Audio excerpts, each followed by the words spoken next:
Tasty Teja అలాగే విష్ణుప్రియ వీళ్ళిద్దరూ big boss లో ఎంత మంచి పేరు తెచ్చుకున్నారో మనం చూసాం. వాళ్ళకి మిలియన్స్ లో ఫాలోవర్స్ ఉన్నారు. వాళ్ళు ఏది చెప్పినా జనం వింటారు. అది మంచైనా కావచ్చు, చెడైనా కావచ్చు.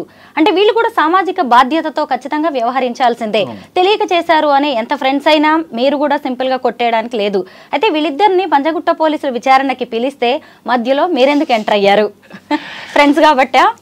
లేదమ్మా, యాక్చువల్గా మీరు నిజం తెలుసుకోవాలనుకుంటే అసలు వీళ్ళకి మొన్న రాత్రి అంటే 17th evening around 7 o'clock news వచ్చింది. న్యూస్ వచ్చిన వెంటనే అందరు కూడా, నేను అప్పుడు ఏదో ఒక ఇంటర్వ్యూలో ఉంటే ఆ ఇంటర్వ్యూ అందరు ఫోటోలు పెట్టేసి, సార్ దీని మీద మీ ఒపీనియన్ చెప్పండి సార్. అరే తాడు బంగారం తెలియదు, నేను ఏం చేయాలి, అసలు అది నిజమో కాదో ఫేకో తెలుసుకోవాలి కదా అని చెప్పి నేను ఇమీడియట్గా వీళ్ళకి ఫోన్ చేశాను, టేస్టీ తేజకి అండ్ విష్ణుకి. చేస్తే అది ఏంటన్నా నాకు అందరూ ఫోన్ చేస్తున్నారా, నేను నా మీద కేసు పెట్టడం ఏంటన్నా, ఏమైందన్నా అని వాళ్ళు. అలాగే విష్ణు అయితే నేను అసలు నా మీద పిచ్చి పిచ్చి ప్రచారాలు చేస్తున్నా, వీళ్ళందరి మీద నేను కేసు పెడతానంటది రివర్స్లో. అంటే షీ సో ఇన్నోసెంట్, తన మీద ఎవరు తప్పుడు ప్రచారం చేస్తున్నారు అని అనుకుంటుంది తప్ప ఇది నిజంగా ఆవిడ మీద ఒక కేసు అయింది, నా మీద ఎందుకు కేసు అవుతుంది, నేనేమైనా చేశానా అనుకునే దీంట్లోనే ఉంది. ఎందుకంటే ఇది తప్పు అనే విషయం కూడా తెలియదు, అక్కడే చెప్తున్నా మీకు అంతా. సో అలా నేను అడిగి తెలుసుకున్న తర్వాత మాకేం తెలియదు అన్నారు. సరే, నేను నా సోర్సెస్ ద్వారా తెలుసుకున్న తర్వాత నాకు అరౌండ్ 9-10 ఆ టైంలో కంప్లైంట్ కాపీ, ఎఫ్ఐఆర్ కాపీ అన్నీ వచ్చిన తర్వాత ఓకే ఇది నిజమే అని చెప్పి నేను ధృవీకరించుకున్నాక అప్పుడు వాళ్ళకి ఫోన్ చేశారు. రాత్రి అరౌండ్ 10-10:30 మధ్య కాన్వర్సేషన్ నడిచింది. నిజమేరా నువ్వు అంటే, అన్నా ఇప్పుడు ఏమవుతుందన్నా, అరెస్ట్ చేస్తారా, ఏం చేస్తారని చెప్పి పాపం ఉడికిపోతున్నాడు టేస్టీ తేజ. అండ్ సో వాళ్ళ ఫ్యామిలీ వాళ్ళు కూడా, అంటే అదే మామూలు వాళ్ళ మీద కేసు అయిందనుకోండి, అది అంత టెన్షన్ కూడా పడకపోవచ్చు, కొంత టెన్షన్ పడతారు. మామూలు సెలబ్రిటీల మీద అయిందనుకోండి, దానికి థంబ్నెయిల్స్ సిలువలు పలువులుగా రాయడం వల్ల వాళ్ళు ఇంకా బెదిరుకుంటారు. అండ్ వాళ్ళ ఫ్యామిలీ కూడా కొంచెం, అంటే నేను కొంచెం ధైర్యం చెప్పా, మీరు టెన్షన్ పడకండి, మనం ఏది ఉన్నా డైరెక్ట్గా వెళ్ళి పోలీస్ స్టేషన్కి వెళ్ళి మాట్లాడి చేసుకుందాం. నాకు తెలిసి ఈ సెక్షన్ ప్రకారం 318 అంటే 5 years లోపు కాబట్టి స్టేషన్ బెయిల్ తీసుకోవచ్చు. మీరు అన్లెస్ అసలు వాళ్ళకి సహకరించకుండా భీష్మించుకొని కూర్చొని మేము ఎంక్వైరీకి రాము అట్లా అంటే అప్పుడు కోర్సు స్టెప్స్ ఉంటే మిమ్మల్ని అరెస్ట్ చేసే అవకాశం ఉంటుంది. కాబట్టి లెట్స్ నాట్ డూ ఇట్, వీలైనంత తొందరగా తెచ్చేసుకోవడం బెటర్ అని నేను చెప్పాను. సో టేస్టీ తేజాన్ని కన్విన్స్ చేయడానికి నాకు కొంచెం టైం పట్టింది. సరే, మొత్తానికి మనోడు కన్విన్స్ అయ్యాడు. ఎక్కడ ఆల్రెడీ వేరే ఊళ్ళో ఉన్నాడు పాపం, ఆయన కూడా వచ్చేసాడు, పొద్దున వచ్చేసాడు. వచ్చి తర్వాత ఇంకా రావాలా వద్దా, పొద్దున్న వచ్చి కూర్చున్నాడు కానీ ధైర్యం సరిపోట్లా. అంటే నేను చెప్పాను, అంటే రకరకాల థంబ్నెయిల్స్ పెడుతున్నాడు, తెల్లారిందా తేజ ఇలా ఫోన్ చేస్తే ఏదంటే అవన్నీ కూడా వేసేయడం ఇలాంటివన్నీ చేస్తుంటే, సరే పాపం. ఇంకొక దారుణమైన విషయం ఏంటంటే, కొన్ని సినిమాల్లో చూపిస్తుంటారు, వాడు హీరో రౌడీజం చేసేసి నానా హంగామా చేసేసి ఉన్న నాళ్ళు బాగుంటాడు, వాడు సడన్గా వాడికి ఏదో జ్ఞానోదయం మంచివాడిగా మారిపోయినప్పుడు వాళ్ళందరినీ పట్టుకొని వాడిని హింసలు పెడుతుంటారు. అలా వీళ్ళందరూ కూడా కొంతమంది దీంట్లో కొన్ని వీడియోస్ చేశారు 2-3 రోజుల ముందే. సజ్జనార్ గారు చెప్పారు మనం కూడా కోఆపరేట్ చేయాలంటే లెట్స్ డూ ఇట్ అని. వీళ్ళెవరికి కూడా దీంట్లో సంపాదించుకోవాలనే ఇది కూడా లేదు, ఎందుకంటే ఆయన అడగంగానే వీళ్ళందరూ వీడియోలు చేశారు. అదే మీకు నిదర్శనం. ఆయన అట్లా మెసేజ్ పెట్టడం, వీళ్ళు వెంటనే వీడియోలు పెట్టడం, ఇంకా మేము చేయమంటే చేయమని చెప్పారు. బట్ అక్కడ ఆ వీడియోలో ఏంటంటే, మీరు ఇంతకుముందు ఏమన్నా చేసి ఉంటే అవి కూడా చెప్పి వాడికి క్షమాపణ చెప్పండి అని కూడా ఉంటే పాపం అది కూడా చేశారు. అది చేసిన వెంటనే కేసు పడింది ఆ నెక్స్ట్ రోజే. పైగా ఇది రికార్డెడ్ ఎవిడెన్స్ అయిపోయినట్టుంది చాలా మందికి. అదే అనుకున్నాం కానీ, బట్ నేను అడిగా సార్ అంటే దట్స్ నాట్ ద ఎవిడెన్స్, అసలు యాక్చువల్లీ వాళ్ళు ప్రమోట్ చేసినవి ఏవైతే ఉంటాయో అవే ఉంటాయి కదా, ఇది వీళ్ళు మంచిగా చేస్తున్నారు కదా అది. సో ఎవరైతే అనుకుంటున్నారో వీళ్ళందరూ పాపం దీంట్లోనే డబ్బులు సంపాదించుకుంటున్నారు అనుకొని, బట్ మీరు చాలా పప్పులో కాలేస్తున్నారు. బిగ్ బాస్ వాళ్ళకి ఏమీ తక్కువ బోల్డ్ అండ్ ఎండోర్స్మెంట్స్ వస్తాయి. ఇలా వస్తున్న ఎండోర్స్మెంట్స్లో ఇది ఒకనొక ఎండోర్స్మెంట్. బట్ కొంతమంది ఇవే పెట్టుకొని చేస్తున్న వాళ్ళు ఉన్నారు, లైక్ ఇమ్రాన్ కావచ్చు. సో కొంతమంది ఉన్నారు కదా, వాళ్ళు ఓన్లీ ఈ గేమింగ్ దీనిలోనే ఉన్నారు వాళ్ళు. అది లీగలా ఇల్లీగలా సరే వేరే విషయం. బట్ వీళ్ళు అలా కాదు కదా, వీళ్ళు చేస్తున్న 100 బ్రాండ్స్లో ఇది ఒకటి. మీరు ధైర్యం చెప్పిన తర్వాత టేస్టీ తేజ పోలీస్ ఇంట్రాగేషన్కి వచ్చారు. అయితే మరి విష్ణుప్రియ ఎందుకు రావట్లేదు? ఇంకో 3 days గడువు ఇచ్చారు కదా, అప్పటిదాకా ఇంకొంచెం ధైర్యం తెచ్చుకోవడానికి వెయిట్ చేస్తున్నారా తను? లేదు మీకు అసలు విషయం కూడా చెప్తా. ఒకటి ఈ మీడియా హడావిడి వల్ల కొంచెం బ్యాకప్ అవ్వడము. ఇంకొకటి ఏంటంటే విష్ణుప్రియ రావాలన్నా కూడా అక్కడ ఆయన ఆఫీసర్కి టైం ఉండాలి కదా. ఒక్కొక్కళ్ళకి ఇన్వెస్టిగేషన్ చేయడానికి వాళ్ళ డీటెయిల్స్ ఇవన్నీ తీయడము, వాళ్ళ ఐడీస్ తీసుకోవడము, అక్కడెక్కడ ఉన్నాయి ఎతకడం, ఇవన్నీ కూర్చోబెట్టి చేయడానికి ఒక్కొక్కరికి కనీసం ఒక 2-3 గంటల పని అది ఇవన్నీ తీసుకోవడానికి.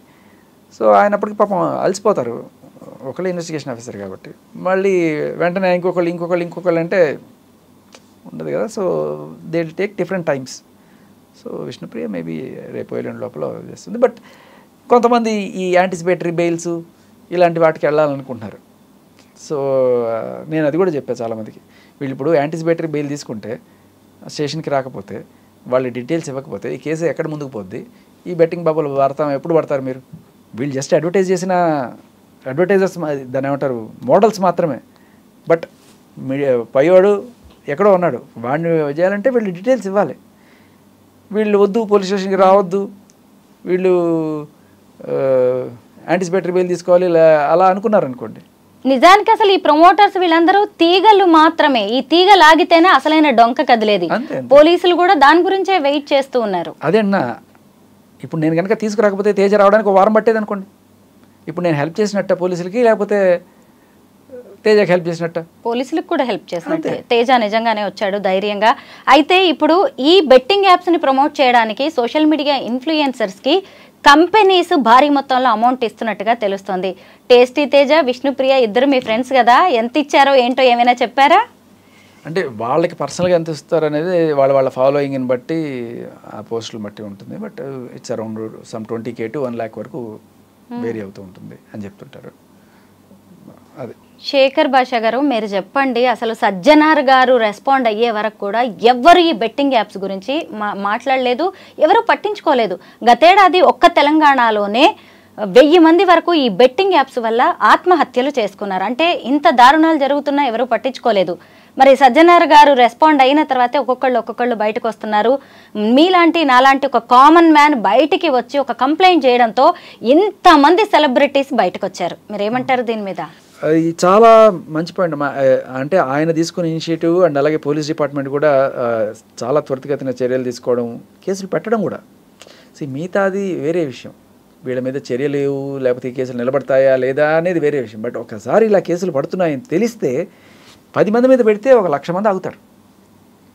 ఎవరు? ప్రమోట్ చేసేవాళ్ళు. ఇక్కడ వరకు ఓకే, ప్రమోట్ చేసేవాళ్ళు లేరు. సరే, ఒక మనిషి వచ్చి ప్రమోట్ చేయక్కర్లా, మరి హోర్డింగ్ల సంగతి ఏంటి? ట్రైన్ల మీద వాటిపోయే ఇవేంటి లీగల్ అనేవో లేకపోతే ఏదైనా వదిలేస్తున్నారు కదా. సో దీనికి పోలీసులు కూడా ఏం చేయలేరు పాపం. ఇది యాజ్ ఎ పాలసీ గవర్నమెంట్ చేస్తేనే ఇవి ఆగుతాయి. వీళ్ళు చాలా హై దీంట్లో ఉన్నారు కదా, లైక్ ఇండియన్ టీమ్నే స్పాన్సర్ చేసే స్టేజ్కి వెళ్ళిపోతుంటే, సో దాన్ని మనం లీగల్ అనుకోను, ఇల్లీగల్ అనుకోను, సరే ఇవి చేయండి ఇవి చేయకూడదు, ఇవన్నీ కూడా మళ్ళీ again point of non sense. ఇది చేస్తే అన్నిటికీ చేయాలి, లేకపోతే తీసి అవతల పడేయండి. దిస్ ఈజ్ బెటర్ కదా. దీంట్లో నాకు రెండో టేకే లేదు. నిజమే, ఎందుకంటే సామాన్య జనానికి తెలియట్లేదు, ఇటు ఇన్ఫ్లుయెన్సర్స్కి, సినీ సెలబ్రిటీస్కి ఏది లీగల్ ఏది ఇల్లీగల్, దేన్ని చేయొచ్చు దేన్ని ప్రమోట్ చేయకూడదు అనేది తెలియట్లేదు. అంటే అక్కడ ఏది నిజం అనేది కూడా ఎవరికి క్లారిటీ లేదు. ఏం చేస్తే మంచిదంటారు? అంటే ఇక నుంచి ఏది నిజం ఏది ఇల్లీగల్ ఏది ఇల్లీగల్ అని చేసుకొని హ్యాపీగా సంపాదించుకోండి అని చెప్పడం ఒక రకం. But I'm dead against it. అసలు లీగల్ అయినా ఇల్లీగల్ అయినా దయచేసి ప్రమోట్ చేయకండి. లీగల్గా పోయినా ప్రాణమే, ఇల్లీగల్గా పోయినా ప్రాణమే. ప్రాణం కాకపోవచ్చు కానీ రోడ్డును పడ్డా, డబ్బులు పోగొట్టుకున్నా ఎందుకమ్మా? ఇప్పుడు షేర్స్లో కూడా చాలామంది డబ్బులు పెడతారు, రావు, పోతాయి. ఒక్కొక్కసారి వింటుంటాం 3 లక్షల కోట్లు ఆవిరైపోయాయి ఒక రోజున అని చెప్పి. అలా ఆవిరైపోయినప్పుడు ఎంతమంది రోడ్డును పడి ఉంటారు? సో ఒక వ్యసనం దీనికి, అంటే తాగుడు ఇవన్నీ కూడా ఎట్లా ఉన్నాయో ఇది వన్ ఆఫ్ దెమ్. కాకపోతే ఇప్పుడు మీరు మందు ఉంది, సిగరెట్ ఉంది, ఇవి అమ్ముతున్నారు, కొనుక్కొని తాగుతున్నారు, కానీ మధ్యలో అడ్వర్టైజ్ చేసేవాళ్ళు ఎవరైనా ఉన్నారా? మీరు గమనించండి. ఏ సెలబ్రిటీ అయినా లేకపోతే ఏ ఇన్ఫ్లుయెన్సర్ అయినా సరే ఇది తాగండి మజా వస్తుంది, ఇది తాగండి మజా వస్తుంది ఎవడన్నా చెప్తున్నాడా? చెప్పడు. ఎందుకంటే as a policy it should not be advertised. సిమిలర్గా ఉంటే ఉండమండి, it should not be advertised at least. అంతవరకైనా చేయొచ్చు కదా. ఇది గవర్నమెంట్ పాలసీ. తీసేస్తే మహా ఉత్తమం, మీరు పాల్పోసినట్టు. ఇప్పుడు మద్యపాన నిషేధం చేస్తే చాలా మంచిది అందరికీ, కానీ గవర్నమెంట్కి ఇన్కమ్ లాస్. కాంట్రాక్టర్లు వీళ్ళందరూ పెద్ద పెద్ద ప్లేయర్స్ అందరూ ఉన్నారు కాబట్టి కంపల్షన్ వచ్చి చేయాల్సిన పరిస్థితి. అలాగే బెట్టింగ్ యాప్స్, దీంట్లో కూడా లైసెన్సుల కోసం డబ్బులు కట్టడం, వాళ్ళు గెలుచుకునే వాటిలో ట్యాక్సులు ఇవన్నీ కూడా గవర్నమెంట్కి భారీ మొత్తంలోనే వస్తాయి కదా. సో వీటిని కూడా వదులుకోవాలని కొన్నిసార్లు, అంటే ఈ స్టేట్ ఆ స్టేట్ అని కాదు, కొన్ని స్టేట్స్ ఉండొచ్చు. ఒక స్టేట్లో లీగల్ చేస్తే ఈ స్టేట్లో ఆడకూడదంటే ఈ స్టేట్లో ఆ వెబ్సైట్ ఓపెన్ అవుదా? కిరణ్ గౌడ్ అనే ఒక కానిస్టేబుల్ పోలీస్ యూనిఫామ్లోనే ఈ బెట్టింగ్ యాప్స్ని ప్రమోట్ చేశాడు. అంటే చట్టాన్ని పరిరక్షించాల్సిన ఒక కానిస్టేబుల్ కూడా బెట్టింగ్ యాప్స్ని ప్రమోట్ చేస్తున్నాడు అంటే అతనికి కూడా అవేర్నెస్ లేదు అనుకోవాలా, లేదంటే ఎవరు మమ్మల్ని పట్టించుకోరు, ఎవరు ఏం చేస్తారు అనే ఒక ధైర్యం అంటారా? ఒకటి ఖచ్చితంగా ఒక ఎస్ఐకో ఒక సిఐకో ఉన్న అవేర్నెస్ అయితే అంత వాళ్ళకి ఉండకపోవచ్చు, కానీ being in the department he should know. ఒకవేళ అది లీగల్ అయినా సరే డిపార్ట్మెంట్లో ఉన్నప్పుడు మీరు అటువంటి ప్రమోట్ చేయకుండా ఉండడం అనేది I think it's a rule. మామూలుగా మీకు నాకు ఉన్న రూల్స్ వేరు, పోలీసులకు ఉన్న రూల్స్ వేరు. అండ్ ఇదేంటంటే మనం చేస్తే దానికి ఇంత శిక్ష ఉంటే అదే పోలీసులు చేస్తే వాళ్ళకి పెద్ద పెద్ద పనిష్మెంట్స్ ఉంటాయి. సో జాబ్స్ పోగొట్టుకునే పరిస్థితికి వచ్చేస్తుంటాయి. కాబట్టి చాలా స్ట్రిక్ట్గా ఉంటారు. రీసెంట్గా మరి చూస్తే ఒక ఇన్స్పెక్టర్ ఏదో జస్ట్ నార్మల్ కన్వర్జేషనే, ఆయన పాపం మంచిగానే మాట్లాడుతున్నాడు, అవతల పక్క ఆవిడ రెచ్చిపోయి మాట్లాడుతుంది దీంతో, నేను మీ గోడ దూకొస్తా, మీ ఫామ్ హౌస్కి వస్తా, ఇలాంటివన్నీ ఏవో మాట్లాడుతుంటే ఆయన వద్దమ్మా అని మామూలుగా మాట్లాడినా కూడా ఆయన మీద ఆఖరికి చర్యలు తీసుకునే పరిస్థితికి వెళ్ళిపోయింది. అంటే డిపార్ట్మెంట్ అంత స్ట్రిక్ట్గా ఉంటుంది. ఇదే వేరే వాడు చేస్తే వాడి మీద ఉండే శిక్ష కన్నా అదే ఒక కానిస్టేబుల్ లేకపోతే దీంట్లో చేసే వాళ్ళ మీద యాక్షన్స్ చాలా గట్టిగా ఉంటాయి. సో అది వాళ్ళ మంచి పనే, ఆదర్శాలు అట్లాగే. ఒక్క సామాన్యుడు ఇచ్చిన కంప్లైంట్తో 11 మంది మీద కేసు బుక్ అయింది, నోటీసులు వెళ్ళిపోయాయి. ఇప్పుడు చాలా మంది ఇంట్రాగేషన్కి రాకుండా చక్కగా ఫోన్లు స్విచ్ ఆఫ్ చేసుకుని ఉన్నారు. ఒక్కొక్కళ్ళేమో ఆ విచారణని డుమ్మా కొడుతూ ఉన్నారు. ఎవరికి ధైర్యం సరిపోవట్లేదు పోలీసుల్ని ఫేస్ చేయడానికి. ఇంకొక వైపు చూసినప్పుడు పరేషాన్ బాయ్స్ ఇమ్రాన్, హర్ష సాయి వీళ్ళైతే దుబాయ్ పారిపోయారు. మరి ఇది కరెక్టేనా? అసలు ఒకవైపు ఇంత జరుగుతుంటే మరి వీళ్ళు ఇన్ఫ్లుయెన్సర్సా? అమ్మా పారిపోయారు అంటే మరి ఐ డోంట్ నో పారిపోయారా లేదా, ఎందుకంటే వీళ్ళకి ఇది పెద్ద విషయం కాదనేది నా ఉద్దేశం. ఎందుకు అంటే నాకు తెలుస్తున్న సోర్సెస్లో ఇది పెట్టింది 318 సెక్షన్, ఇది 5 ఏళ్ల లోపు కాబట్టి this is easily bailable case. వాళ్ళు ఆల్రెడీ ఇటువంటి చాలా చూస్తున్నారు కాబట్టి దీనికోసం పారిపోయారని అయితే నేను అనుకోను. సామాన్యుడా లేకపోతే ఇంకోటి అని కాదు, ఇదేంటంటే ఒక పెద్ద ఆపరేషన్లా చేస్తున్నారు పోలీసులు, జనాల్లో అవగాహన ఉండి. ఈ సామాన్యుడు ఎవరైనా కావచ్చు, బట్ మీరు ఆధారాలు తీసుకొచ్చి చూపిస్తే ఇమీడియట్గా కేసులు నమోదవుతున్నాయి. ఇదేంటంటే ఒక డ్రిల్ ఆర్ సంథింగ్ లైక్ వీళ్ళకి శిక్షలు పడతాయనేది సెకండరీ, బట్ ఈ కేసులు పడుతున్నాయి అనగానే జనాల్లో ఒక భయం వస్తుంది. నేను అదే అన్నా, అగైన్ ఎంతవరకు మళ్ళీ లీగల్ అని ఆ కేటగిరీలో వేరే వాళ్ళు చేసుకుంటుంటారు. సో యాజ్ ఎ పాలసీ రావాలి అనేదే నా పాయింట్. ఇక ఇదంతా కూడా వేల కోట్ల రూపాయల మాఫియా. మనం బెట్టింగ్ యాప్స్ అని, సెలబ్రిటీస్ అని, ఏదో కంప్లైంట్స్ అని చాలా నార్మల్గా మాట్లాడుకుంటున్నాం, కానీ దీని వెనక చాలా పెద్ద మాఫియా అయితే నడుస్తుంది. ఏ ఇన్ఫ్లుయెన్సర్స్ని వాడుకునైతే ఈ కంపెనీలు డబ్బుల్ని వేల కోట్ల రూపాయలని వెనకేసుకోవాలని చూసాయో, పోలీసులు కూడా ఇప్పుడు ఇదే ఇన్ఫ్లుయెన్సర్స్ని అడ్డం పెట్టుకుని ఆ మాఫియా డొంక కదిల్చే ప్రయత్నం అయితే జరుగుతున్నట్టుగా కనిపిస్తోంది. మీరేమంటారు? 11 మందిని పెట్టారు కదా, 11 మందిని పెట్టారు వాళ్ళ మీద. ఇది మరి పోలీస్ ఇన్వెస్టిగేషన్కి వీళ్ళు ఎవరు రాకుండా ఉన్నారు అనుకున్నారు కదా, ఒకే ఒకడు వచ్చాడు ఇన్వెస్టిగేషన్కి, ఒకే ఒక్కడు పోలీసులకు సహకరించింది. మొట్టమొదటి వ్యక్తి టేస్టీ తేజ, తీసుకొచ్చింది శేఖర్ భాష. సో నేను చేసేది మంచి పనే చెడ్డ పనే? మంచి పనే.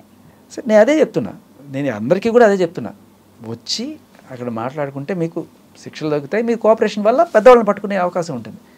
సో ఎవరెవరు కొంతమంది పెడుతున్నారు, వీళ్ళు ఎందుకు సపోర్ట్ చేస్తున్నారు, వీళ్ళు ఎందుకు సపోర్ట్, అరే ఇప్పుడు నేను టేస్టీ తేజాను కూడా నేను మార్చకపోతే ఒక్కళ్ళు కూడా వచ్చి ఉండేవాళ్ళు కదా ఇవాళ, కనీసం వాళ్ళకి లీడ్ కూడా స్టార్ట్ అయ్యేది కాదు కదా. అవును. సో నేను చేసింది మంచిదే యాక్చువల్గా.